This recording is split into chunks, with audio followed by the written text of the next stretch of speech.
Before we get into that, we're going to do a little guided visualization.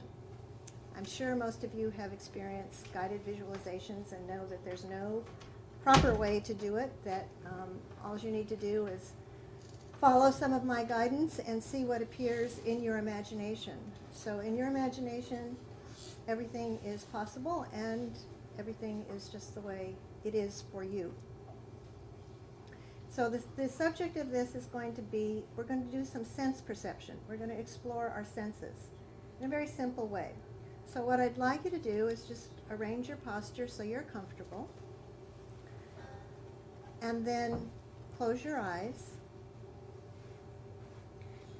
and take about 3 regular deep breaths, taking that time to settle into your seat, settle into your space.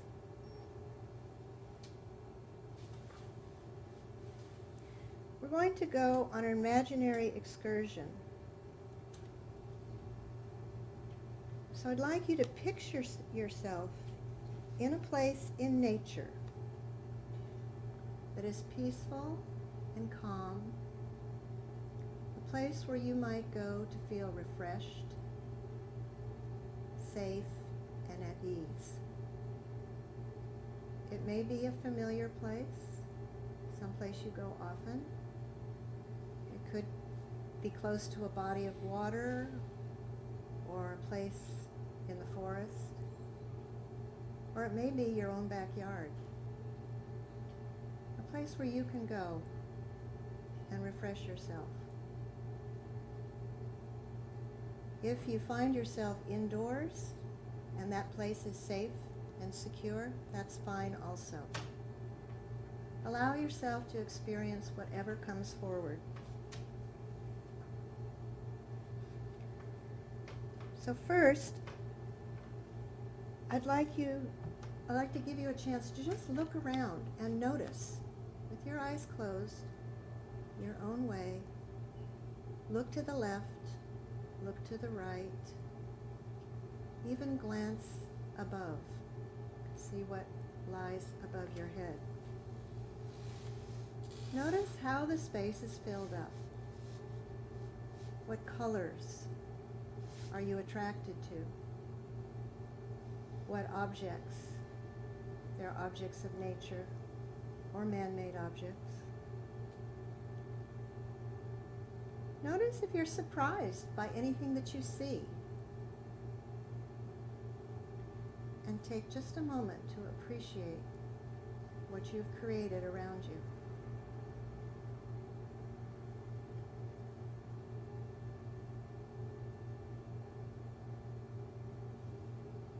Remembering this is an imaginary excursion, turn your attention now to any sounds that you might hear in your environment.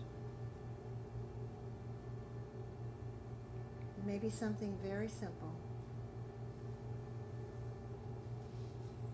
or it may be something that you don't recognize at first. So allow yourself to take in this sound without judging. Just continue to listen.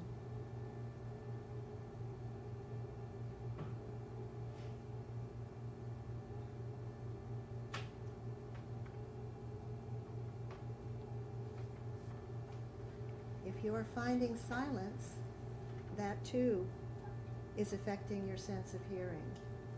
It is all good. Now allow the sound to recede into the background, and we're going to explore our sense of touch. So you might do that even by using your whole body if you wish to stretch out, or you might reach out and touch an object, touch something, or walk over to something. There's a tree there, or grass, or water.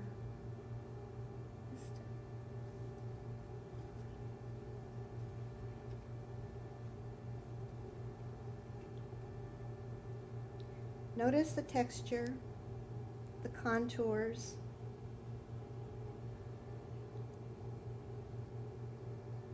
We don't always pay attention to our sense of touch, but it's one of those things that really guide us in our lives. So take one more moment to appreciate your sense of touch.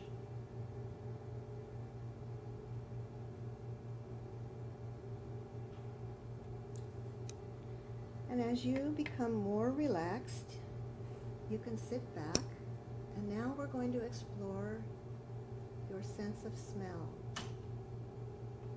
In this environment, take a moment and to see what kind of smell you might be aware of. There may be an array of smells.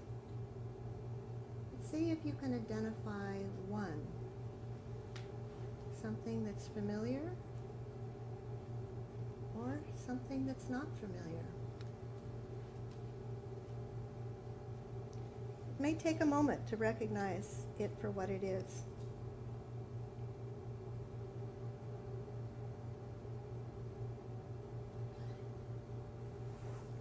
And finally,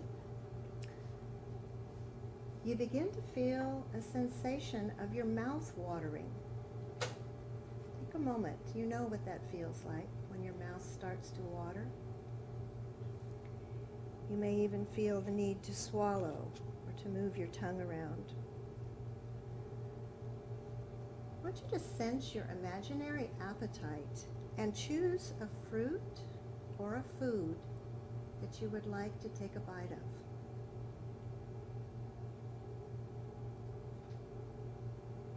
Just call forth your favorite edible and sample it with your tongue and the senses of taste. Feel the texture.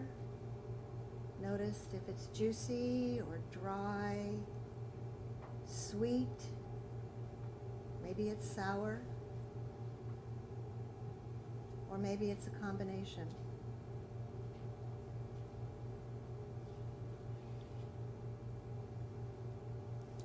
So since we are here for just a taste and not a whole meal, I'll ask that when you are ready, you set aside that food. And before we come back to the room, take a moment to express some gratitude for this space of refreshment and for the opportunity to come together in this peaceful environment.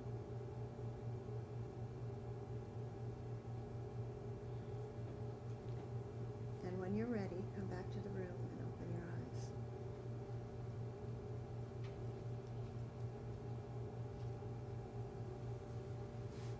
Anybody go off and take a little nap?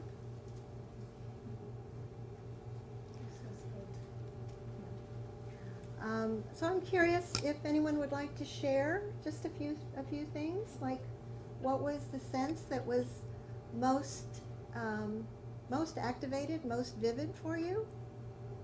Or what did you find that may have been a surprise? My ears are ringing. I can feel them clearing out. Your ears were clearing out. Nice. Thanks, Swati. Nice to see you. Anyone else? A sense that was particularly vivid? I was eating mangoes. You were what? Eating mango. Mango. Oh. That's makes me pucker. Caitlin? I was imagining being in water, Uh-huh. and so just the sensation of my body moving so freely as I was swimming and just floating. I guess that was touch, but it was just all these different senses working together. Right. So The surface of your body being very immersed in the water yeah, just being able to move so freely. and the movement. Yeah. Yeah. Great. So our senses, we take them for granted a lot, I think. And the reason I'm choosing to talk a little bit about senses right now, because we're going to talk about the Panchamahabhutas, which are the 5 great elements that compose everything in the universe and compose each one of us. And when we talk about them, they're going to have labels. And Teresa, would you put the slide up? Thank you. They have the labels, which are down on the left side of this slide. And I have both the Sanskrit and the English. So the English is most familiar, and it's a word that, you know, water, air, we all have an image of what that is. And while we talk about these, I'd like you to keep in mind that when the rishis put together this science, that they were using the language of Sanskrit. And Sanskrit is a very symbolic language, and it has a great deal of depth, from the sounds and the symbology behind the sounds, to the meaning, to the syntax, the way the language is put together. So they didn't just focus on an object like water or, you know, earth.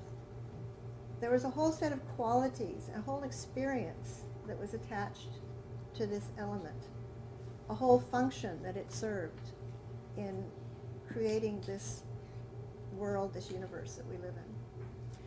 So there's 5 pancha, 5 maha, great bhutas, are the elements. So the pancha mahabhutas are ether, air, fire, water, and earth. Things that you're very familiar with. Sanskrit, akash, vayu, tej, ap, and prithvi. And I just want to take a look at some of the qualities here so that you get a sense of how the rishis decided to explore the world. Now,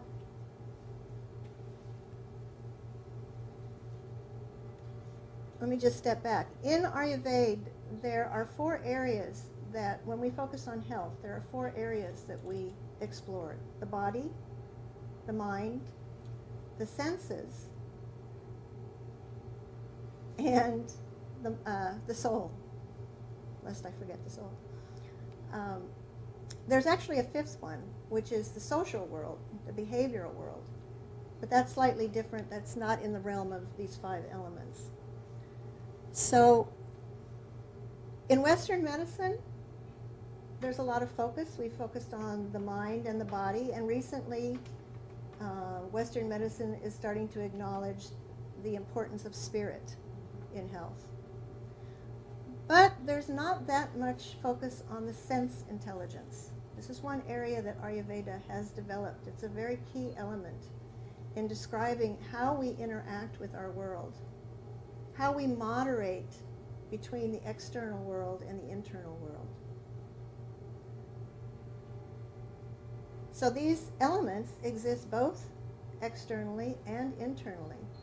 So we have a communication, a need to interact with the world, which we do automatically. And these 5 elements with ether is the experience of space, pure space. And the quality which it is most identified with is lightness. Now there are other qualities that you learn in Ayurveda, but when we're talking about these 5, these are kind of the 5 basic qualities. So when you think of space, you naturally think of lightness. And the function of Akash is to support and uphold all the other elements, which makes sense. You can visualize, if you visualize the Earth, the planet Earth, that we stand on every day, grounded with our feet on the ground, with our head pointed to the heavens, and we're able to move around and live with purpose. When you think about this globe that we're standing on, that's 25,000 miles in circumference around the equator, 4,000 miles from the surface to the center, that's a really solid object. And granted, it's not just Earth, but it's got a lot of Earth qualities in it. And you think about this globe suspended in space, in a gravitational field that is able to hold it as it moves around the sun.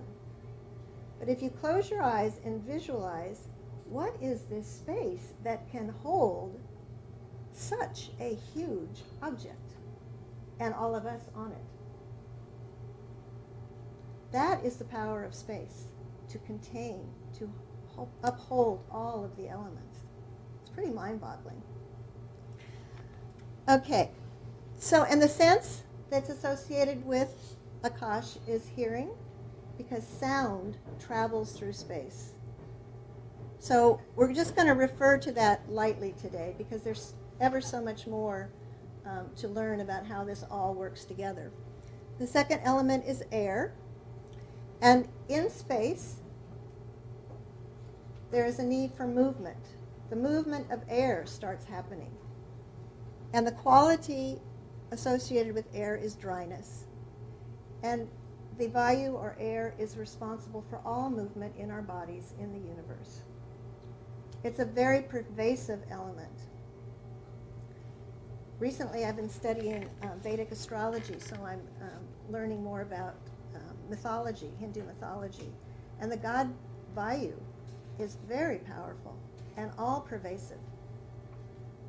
When you study Ayurveda, you'll learn that Vayu is responsible for a good number of the imbalances in the body, that it has a great deal of power to affect our health. And the sense is touch. So that's the air that you feel on your skin, the movement that you feel on your skin. The third element is fire, the quality, hotness. The experience, when you have movement and you have objects moving, inevitably you're going to have some friction. You're going to have things that meet. And out of that friction arises heat. So fire is an essential element that is responsible for combustion, transformation. Interestingly, the sense is sight. So as you study more about fire, it's not just the heat, the temperature heat. It's the fire of your mind. It's the passion. And it's also the discernment that you can bring to a situation as you cut through. And then the fourth element is water, or up. And up is quality, major quality is moistness. And we experience it as fluidity and nourishment. It's responsible for cohesion and lubrication. So when you have water, things can blend together, things can mix together, things can stick together. And water is associated with taste. So when you start your taste buds going, your mouth needs to be moist. Otherwise, you're not going to have a functional experience. It's also the beginning of digestion. And finally, earth is a quality of heaviness. And we experience it as density and sometimes resistance, coming up against something, knowing the boundaries, knowing the structure. So it's responsible for all structure and stability in the body and in the world. And as an earth element, the sense of smell is predominant. Does anyone have any questions about that? This is some of the foundations of Ayurveda. From here you learn about doshas. Doshas are a combination of these elements. And doshas are the forces in the body that we deal with when we're trying to create more balance. How am I doing on time, Tracy? Just a couple more minutes. Couple more minutes? Okay. What I want to mention is maybe some practices that align with these elements, practices in your life. So if we're looking to balance or temper Akash, the ether, practice of meditation is very powerful. It's calming of your mind. It allows your mind to reach a level of silence where you may develop a more refined sense of sound, to be able to pick up more subtle vibrations, both outside and inside yourself. The practice of mantra recitation is also a sound practice that can create space in your life. With vayu and air, because it is associated with breathing, the inhalation and the release of air, pranayama exercises are excellent for moderating your breath, bringing harmony and increasing the strength of your breathing. For fire, fire again has that sense of being directed. And fire, if it is managed, can be a very powerful and productive force. So making goals and following step by step towards those goals is a type of activity that will actually balance your fire. To cultivate discrimination and also the dedication to a spiritual practice, to your sadhana. And all of these things are concepts that are woven into Ayurveda at the physical, mental, spiritual levels. And with water, water has its own way of flowing. It has its own natural rhythm. So spending time in nature, finding that rhythm that is not fast, not even medium, but actually slow. Because when you slow down, that's the time you can start feeling yourself and actually become more conscious of the changes of your emotions, which are also associated with water. Otherwise, we just kind of stuff them in and keep trucking. Okay, and then with earth. Earth is a friend to all of us, and one of the things about earth is it can be rather heavy. So a practice around earth is to get regular exercise, to rise early in the morning, and to not take daytime naps unless there's a good reason that it will benefit your health. Question? Are these suggestions going to increase these qualities or decrease them? The suggestions that I'm making are going to moderate these, balance them. Because the goal is not to have more of something, it's to have things in balance. Okay? Any other questions? Okay. Ayurveda is an amazing science. We're just scratching the top of this topic. And as I said, these are building blocks for Ayurveda.